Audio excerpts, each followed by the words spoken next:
As I had mentioned previously, about 15 years ago, it became recognized that mercury is really a global contaminant.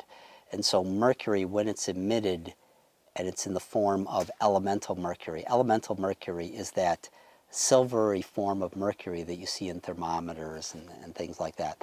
That mercury will be converted to a gas and go off into the atmosphere, and it can be transported around the globe.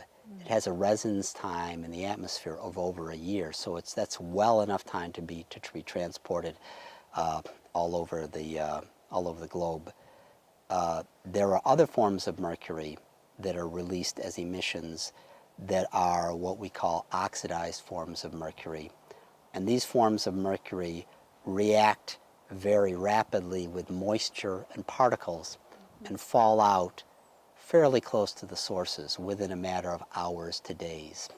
So there are parts of the mercury cycle, of the mercury contamination, which is local due to these forms of mercury that fall out close to the source.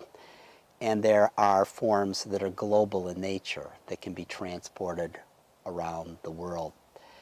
So about half of the mercury globally is in these oxidized forms that are deposited locally, and about half is in this elemental form, which is transported very long distances.